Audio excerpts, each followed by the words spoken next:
Fala galera, você está no canal Jovens de Fogo. Eu quero partilhar com vocês uma palavra nesta semana, no nosso momento oracional.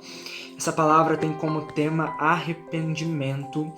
E o desejo do meu coração através dela é exatamente provocar o seu coração para que você possa experimentar um profundo arrependimento na sua vida, dos seus pecados, e que esse arrependimento possa ancorar o seu coração em Deus e que através dele você possa colher toda a graça que vem do céu e também você possa progredir no caminho de santidade, progredir no seu relacionamento com Deus e dar entrada de fato nessa vida de intimidade que ele tem para cada um de nós. O texto que eu quero partilhar com vocês está no Evangelho de Mateus, capítulo 4, versículo 17, que diz assim: A partir de então, Jesus começou a anunciar: Convertei-vos, pois o reino dos céus está próximo. Essa palavra está no início do ministério de Jesus. Logo após Jesus ele ser batizado por João no Rio Jordão, ele é guiado pelo Espírito ao deserto para ser tentado pelo diabo, e após vencer a tentação, o Senhor ele começa o ministério anunciando exatamente isso: arrependimento, conversão. E se nós formos ver bem, o anúncio do arrependimento, o anúncio da conversão, ele está no centro da mensagem do Evangelho. A mensagem do Evangelho não é prosperidade, a mensagem do Evangelho não é vida boa, a mensagem do Evangelho é cruz, é renúncia, é arrependimento, porque a finalidade dessa mensagem é exatamente guiar o nosso coração a experimentar a salvação que vem de Deus e sermos de fato salvos. Há um projeto de salvação de Deus para nossas vidas. Há um desejo do coração de Deus de nos dar a eternidade. E para que isso aconteça, Ele nos deu a mensagem do seu Evangelho para que ela produzisse em nós a fé e pela fé nós nos convertêssemos a Ele e pudéssemos ser salvos. Mas o fato é, se a mensagem do Evangelho é conversão, ele nos pede conversão do quê? Arrependimento do quê? Arrependimento dos nossos pecados. Mas é preciso nós compreendermos bem o que é pecado, porque muitas vezes nós somos guiados por uma mentalidade muito errada em relação a ele. Nós muitas vezes relacionamos pecado a somente fazer coisas erradas, a somente romper regras, quebrar leis. E essa é uma definição muito superficial em relação ao pecado e não diz respeito de fato àquilo que ele é. E por causa de nós não entendermos o que é o pecado, isso dificulta um profundo arrependimento do nosso coração para nós buscarmos a graça de Deus em nossas vidas. Porque aí entra a questão do relativismo, tudo pode, mas não é exatamente isso. O fato é, gente, que se nós formos entender a raiz do pecado, ele está exatamente num ódio da nossa alma em relação a Deus. O pecado é um amor de si mesmo, até o desprezo, até a rejeição de Deus. Então a raiz do pecado está em odiar a Deus, está em dizer não para Deus, está em rejeitar a Deus e ao seu amor em nosso coração. A raiz do pecado está aí. E por causa desta raiz, o nosso coração, ele criou exatamente uma barreira que nos impede de sermos amigos de Deus. Então, por conta do pecado, nós nos desviamos voluntariamente da graça de Deus em nossas vidas. Porque voluntariamente, por causa do pecado, nós rejeitamos o amor de Deus no nosso coração. E é por causa disso, por conta dessa rejeição a Deus, que nós perdemos a nossa amizade com Deus, perdemos a nossa comunhão com Deus, perdemos a vida eterna. E é por isso que o grande apelo do Evangelho está exatamente nos arrependermos dos nossos pecados, porque sem arrependimento não há salvação.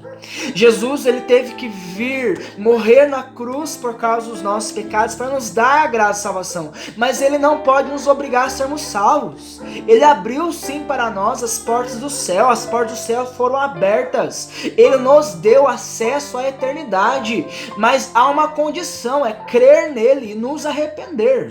Há uma condição. não. Não pense em você que se você somente vai para a igreja, somente busca Deus de certa maneira alguns dias de sua vida, não pense que você vai para o céu, que você será salvo por causa disso. Não pense, porque se você estiver em estado de pecado, mesmo que você tenha práticas boas, mesmo que você faça obras boas, mesmo que você aparente ser uma pessoa boa, você não vai ser salvo.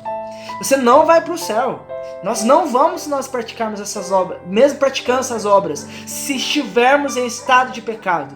Por quê? Porque mesmo que os meus atos externos demonstrem que eu estou buscando a Deus, mas se no meu coração ainda existe pecado que não foi arrependido de verdade, o meu coração, a minha alma está odiando a Deus. E não há lugar no céu para almas que odeiam a Deus. E o fato é exatamente isso, que nós entendemos o que é o inferno a partir disso. Porque se nós formos pensar bem, qual a concepção que nós temos muitas vezes de inferno? Deus vai condenar aquela pessoa, mas está errado. O inferno é o quê? O inferno é a continuação na eternidade de uma rejeição a Deus que nós começamos aqui. Então, se nós estamos rejeitando a Deus aqui, se nós estamos dizendo não a Deus aqui, renegando o amor dele em nossas vidas aqui, como nós vamos continuar na eternidade a viver ao contrário do que nós vivemos aqui? Não tem como. Então o fato é, se nós rejeitamos a Deus nesta vida, nós continuaremos a rejeitá-lo na eternidade. O inferno é exatamente a rejeição de Deus por toda a eternidade. Deus diz para nós, eu te amo, mas nós dizemos, eu não quero teu amor, eu odeio teu amor. Parece loucura isso. Não é loucura, gente. A nossa alma em estado de pecado está odiando a Deus. E é dessa condição de pecado que Deus pede para nós arrependimento. É dessa condição de pecado. Porque se nós não arrependermos dos nossos pecados, nós não somente iremos viver uma vida infeliz aqui, porque uma vida sem Deus já é uma vida infeliz aqui, como nós iremos viver uma vida eterna, infeliz também.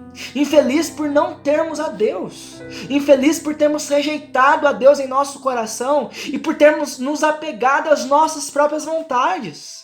E é essa a grande questão. O pecado leva a gente exatamente a querer pegar as nossas vontades. Porque eu acho que é melhor. Porque eu acho que é bom. Porque eu acho que me faz feliz aqui. Mas o fato é, está condenando a nossa alma. E Jesus fala para nós, arrependei-vos. Arrependei-vos.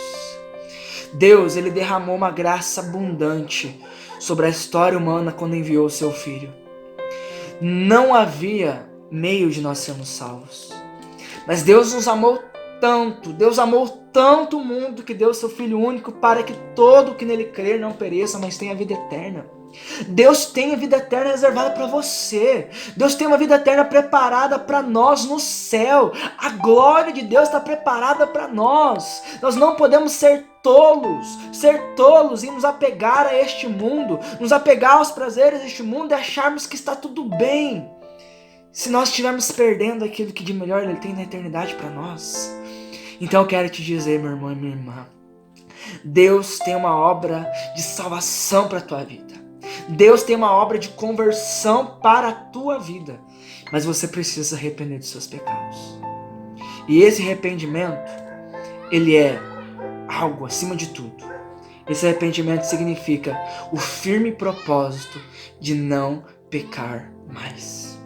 O firme propósito de não pecar mais. Não basta apenas o nosso coração doer pelos pecados que nós cometemos. Nós temos que lutar para não pecar. Isso significa que nós não iremos pecar? Não, podemos cair novamente. Mas mesmo assim, sempre que cairmos, nós precisamos levantar e nos voltar para Deus, porque Ele nos dá a graça necessária para nós vencermos os nossos pecados. Como filho pródigo, nós precisamos voltar para Deus mais uma vez. Como filho pródigo, precisamos voltar o nosso coração para Ele. Precisamos voltar as nossas vidas. Precisamos voltar o nosso interior. A palavra diz exatamente nesse texto do filho pródigo, que ele foi e abandonou tudo, abandonou o pai, ou seja, pecou. E por causa desse pecado, ele tinha rompido definitivamente com o pai. mas depois ele caiu em si. Nós precisamos cair em si em relação aos nossos pecados e voltar para Deus, mesmo envergonhados, mesmo não tendo coragem, mas voltarmos para Deus tendo apenas certeza que Ele nos dá o seu perdão.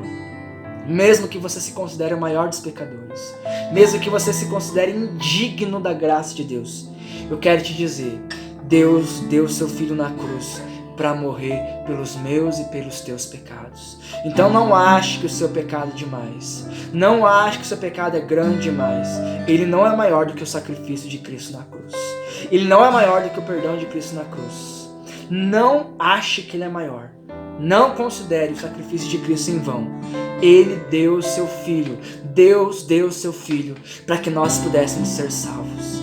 Agora só basta nos voltarmos para Ele, arrependidos, em prantos, envergonhados, mas voltarmos para Ele e dizermos: Pai, perdoa-me, pequei contra Ti, falhei contra Ti, mas eu sei que o Senhor tem preparado a graça abundante para mim, graça necessária, para que eu possa ser fiel até o fim. Senhor, eu volto meu coração para Ti, eu volto o meu ser, a minha vida para Ti, crendo que em Ti eu encontro salvação, refúgio e fortaleza, e crendo que em Ti a minha vida é transformada, crendo que em Ti eu posso nunca mais pecar.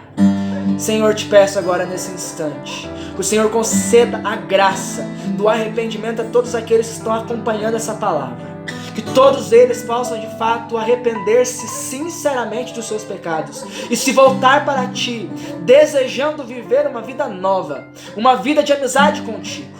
Que esse desejo de arrependimento possa levar eles ao confessionário, possa levar eles a buscar o Senhor, possa levá-los a se voltar para Ti e a viver uma vida nova, porque o Senhor concede graça abundante para todos aqueles que sinceramente Te buscam e sinceramente desejam ser Seus amigos. Sim, Jesus, que a Tua graça inunde os nossos corações e nos permita viver uma vida constante de arrependimentos, para que o nosso coração e a nossa alma esteja sempre preparada para que no dia que partirmos nós possamos viver a glória eterna contigo no céu. Obrigado, Jesus. Bendito é o Teu nome. Que Deus abençoe a sua vida, que essa palavra possa trazer o seu coração de volta para Jesus.